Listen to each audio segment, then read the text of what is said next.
Hello and welcome to Byzantium and the Crusades. My name is Nick Holmes, and with this episode we move on to another key part of the story of the Crusades, one that's probably the best known and most popular bit of crusading history. That is, of course, the Third Crusade. Now, the reason we've got so many films and books about the Third Crusade is that it contains two of the most famous figures in the whole of medieval history, who are firstly Saladin, the great Islamic leader who defeated the Crusaders at the Battle of Hattin in 1187, as you've heard, and recaptured Jerusalem.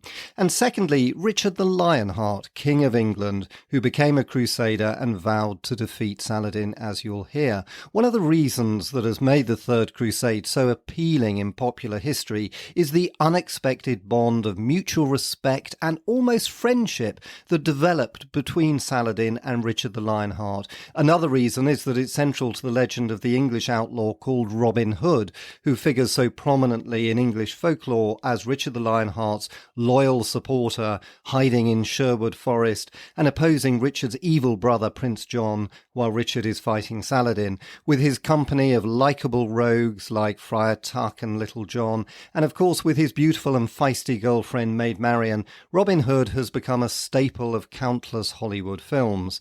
So there are lots of romantic and exciting stories that have been made up about this bit of the Crusades, but in this podcast we'll focus on the real history of what actually happened. And we'll start in this first episode on the Third Crusade with the reaction in the West to the fall of Jerusalem in 1187.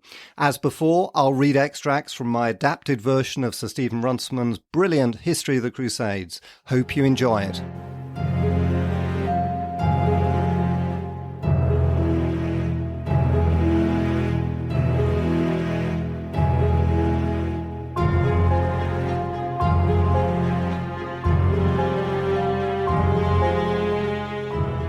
Bad news travels fast. The Battle of Hattin had hardly been fought and lost before messengers hurried westward to inform the princes of Europe, and they were soon followed by others telling of the fall of Jerusalem.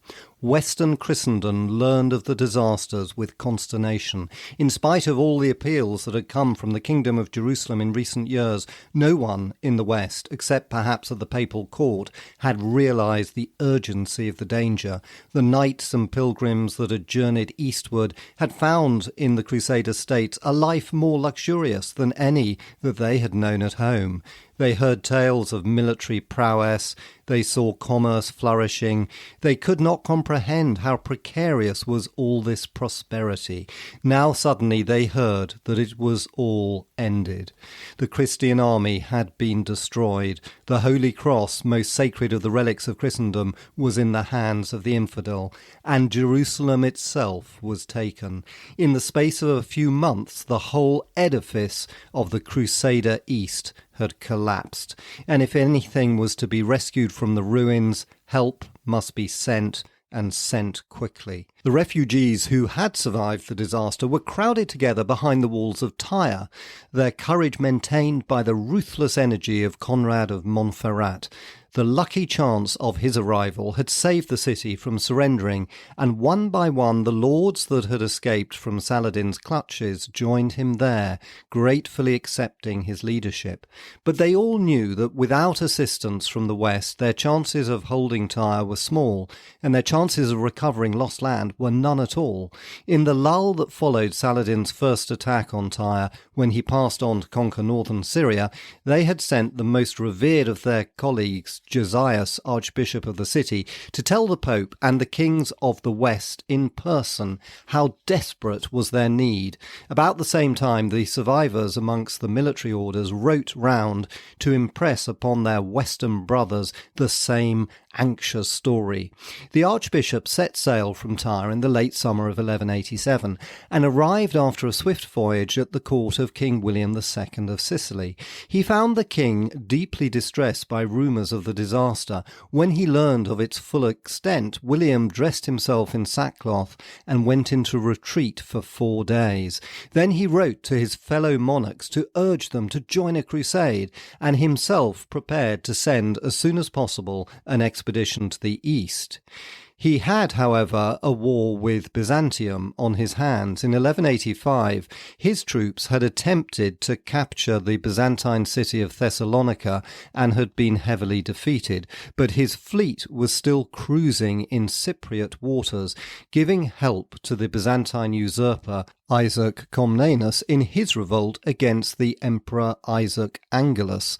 Peace was hastily made with the Byzantine emperor, and the Sicilian admiral Margaritus of Brindisi was summoned home to refit his ships and sail with 300 knights to Tripoli. Meanwhile, Archbishop Josias, escorted by a Sicilian embassy, made his way to Rome. There, too, the gravity of his news was understood, for the Genoese had already sent a report to the papal court. The old Pope, Urban III, was a sick man, and the shock of the fall of Jerusalem was too much for him. He died of grief on the 20th of October, but his successor, Gregory VIII, at once sent out a circular letter to all the faithful of the West. He told the serious story of the loss of the Holy Land and of the Holy Cross. He reminded his readers that the loss of Edessa 40 years before should have been a warning. Great exertions were needed now. Let everyone repent from his sins and lay up treasure in heaven by taking the cross. He promised a plenary indulgence to all crusaders. They should enjoy eternal life in heaven, and in the meantime their goods on earth would be under the protection of the Holy See. He finished his letter by ordaining a fast on every Friday for 5 years to come, and abstinence from meat on Wednesdays and Saturdays. His own kinsfolk and those of his cardinals would fast on Mondays also. Other messages sent from Rome begged for a truce for 7 years on all the princes of Christendom, and it was reported that the cardinals had all sworn to be among the first to take the cross. As mendicant preachers, they would lead the Christian armies to Palestine. Pope Gregory did not see the result of his efforts. He died at Pisa on the 17th of December after a pontificate of 2 months, leaving the work to the Bishop of Praeneste, who was elected 2 days later as Pope Clement III. While Clement hastened to make contact with the greatest potentate of the West, the German Emperor Frederick Barbarossa, the Archbishop of Tyre moved on over the Alps to see the kings of France and England. The news of his mission had gone before him. The aged patriarch of Antioch, Amory, wrote a letter in September to King Henry II of England to tell him of the tribulations of the Crusader East, and sent it by the hand of the Bishop of Banyas. And before Josias of Tyre had arrived in France, Henry's eldest surviving son, Richard, Count of Poitou, had taken the cross himself. Henry had for many years been carrying on a desultory war with Philip Augustus of France. In January 1188, Josias found the two kings at Gisors on the frontier between Normandy and the French domain, where they had met to discuss a truce.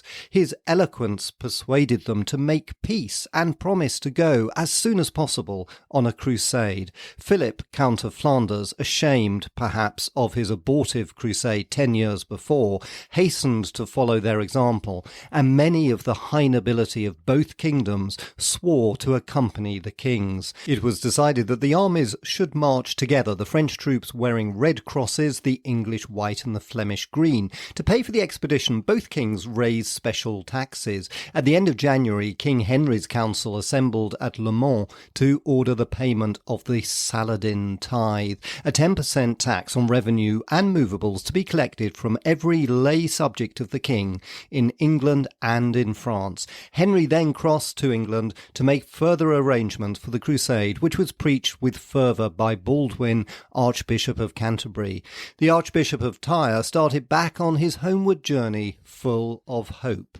Soon after the conference at Gisors, Henry wrote an answer to the Patriarch of Antioch to say that help was coming quickly.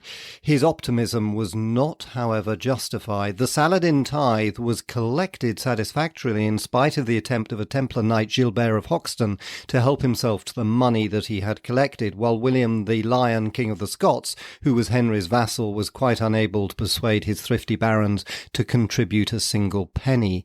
Plans were made for the government of the country while Henry and his heir should be in the east, but long before the army could be assembled, war broke out again in France. Some of Richard's vassals rebelled against him in Poitou, and in June 1188 he was involved in a quarrel with the Count of Toulouse. The French king, angry at this attack on his vassal, answered by invading Berry. Henry, in his turn, invaded Philip's territory, and war dragged on through the summer and autumn. In January 1189, Richard, whose filial loyalty was inconstant, joined with Philip in an offensive against Henry. The endless fighting horrified most good Christians. Among Philip's vassals, the Counts of Flanders and Blois refused to bear arms until the Crusade should be launched. In the autumn of 1188, the Pope had sent the Bishop of Albano, and after the bishop's death next spring, Cardinal John of Anagni, to order the kings to make peace, but in vain. Nor was Baldwin, Archbishop of Canterbury, more successful. Throughout the early summer, Philip and Richard penetrated successfully into Henry's French possessions. On the 3rd of July, Philip took the great fortress of Tours, and next day Henry, who was now desperately ill, agreed to humiliating peace terms. 2 days later, before they could be ratified on the 6th of July, he died at Chinon. The old king's disappearance eased the situation. It's doubtful whether he ever seriously saw himself leaving for the Crusade, but his heir, Richard, had every intention of fulfilling his vow, and though he inevitably inherited his father's quarrel with the French king Philip, he was ready to make any settlement that would leave him free to go to the east, particularly if Philip would join in the Crusade also. Philip, for his part, had less awe of Richard than of Henry, and saw that it was bad policy to postpone the Crusade much longer. A treaty, therefore, was hastily made, and Richard passed on into England to be crowned and to take over the government. The coronation took place on the 3rd of September at Westminster, and was followed by a lively persecution of the Jews in London and in York. The citizens were jealous of the favours shown them by the late king, and crusading fervour always provided an excuse for killing God's enemies. Richard punished the rioters and permitted a Jew who had turned Christian to avoid death to return to his faith.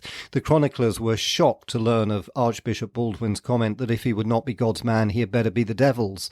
The king stayed on in England over the autumn, reorganising his administration. Empty episcopal sees were filled. After some preliminary rearrangement, William Longchamp, Bishop of Ely, was made Chancellor and Justiciar for the south of England, while Hugh, Bishop of Durham, was Justiciar for the north, but also Constable of Windsor. The Queen Mother Eleanor was given vice-regal powers, but she didn't intend to remain in England.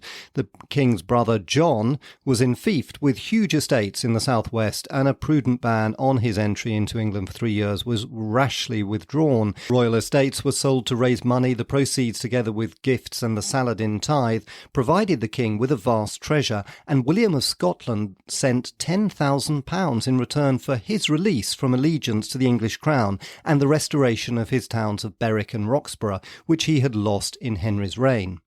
In November, Rothrud, Count of Perche, arrived from France to say that King Philip had almost completed his preparation for the Crusade and wished to meet Richard at Vézelay on the 1st of April, when they would discuss their joint departure. A letter had reached the French court at the end of 1188 from its agents at Byzantine Constantinople, telling of a prophecy by the holy hermit Daniel that in the year when the feast of the Annunciation fell on Easter Sunday, that the Franks would recover the Holy Land. This conjunction would happen in 1190. The report added that Saladin was troubled by quarrels among his own family and his allies, even though the Byzantine Emperor Isaac was impiously aiding him, and it mentioned a rumour that Saladin himself had been severely defeated near Antioch. News reaching France next year was not quite so optimistic, but it was learnt that, thanks to Sicilian help, the Crusaders there were taking the offensive. Moreover, the German Western Emperor Frederick Barbarossa was already on his way to the east. It was time for the kings of France and England to set out. After taking the advice of his council, King Richard agreed to the meeting at Vézelay. He was back in Normandy by Christmas and preparing himself to set out for Palestine in the late spring. At the last moment, everything had to be postponed, owing to the sudden death of the Queen of France, Isabella of Hainaut, early in March. It was not until the 4th of July that the kings met again at Vézelay, with their knights and their infantry ready to set out on their holy enterprise. It was 3 years now since the kingdom of Jerusalem had met with disaster at Hattin, and it was well for the Crusaders in the east that other Crusaders had not been so dilatory. The promptness of King William of Sicily's help saved Tyre and Tripoli for Christendom.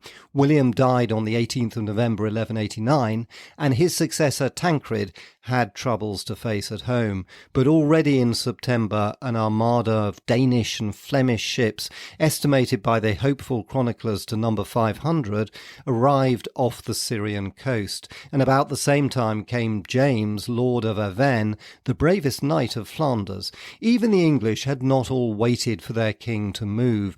A flotilla manned by Londoners left the Thames in August and reached Portugal next month. There, like their compatriots some 40 years before, they agreed to take temporary service under the Portuguese king, and thanks to their help, King Sancho was able to capture from Islam the fortress of Silves, east of Cape Saint-Vincent. On Michaelmas Day, the Londoners sailed on through the Straits of Gibraltar, but by far the most powerful force that had already started out for the Holy Land was the army of the German Emperor Frederick Barbarossa.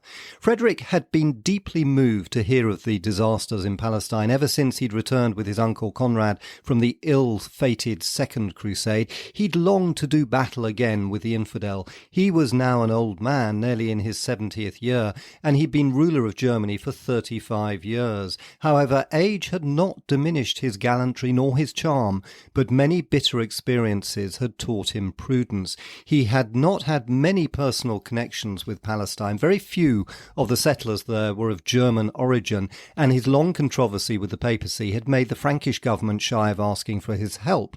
But the House of Montferrat had always been among his supporters. News of Conrad's gallant defence of Tyre may have stirred him. The recent marriage of his heir Henry with the Sicilian princess Constance had brought him into close touch with the Normans of the south. The death of Pope Urban III in the autumn of 1187 enabled him to make his peace with Rome. Gregory VIII eagerly welcomed so valuable an ally for the rescue of Christendom, and Clement III was equally friendly. Frederick took the cross at Mainz on the 27th of March 1188 from the hands of the Cardinal of Albano, but more than a year passed before he was ready to leave for the east. The regency over his domains was given to his son, the future Henry VI. His great rival in Germany, Henry the Lion of Saxony, was ordered either to cede his rights over part of his lands or to accompany the crusade at his own expense, or to go into exile for 3 years, and he chose the last alternative, retiring to the court of his father-in-law Henry II of England. Thanks to papal sympathy, the German church was pacified after a long series of quarrels. The western frontier of Germany was strengthened by the creation of a new margravate. While he collected together his army, Frederick wrote to the potentates throughout whose lands he would pass, the King of Hungary, the Byzantine Emperor Isaac Angelus, and also the Seljuk Turkish Sultan Kilij Arslan, and he sent an ambassador, Henry of Dietz, with a boastful letter to Saladin demanding the restoration of all Palestine to the Christians and challenging him to battle on the field of Zoan in November 1189.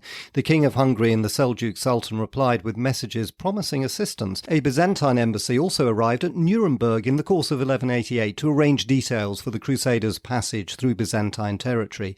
But Saladin's reply, although courteous, was haughty. He offered to release his Crusader prisoners and to restore the Latin abbeys in Palestine to their owners, but no more. Otherwise, he said, there must be war. And war was precisely what the Emperor Frederick wanted. The great counterattack from the west, later known as the Third Crusade, had begun.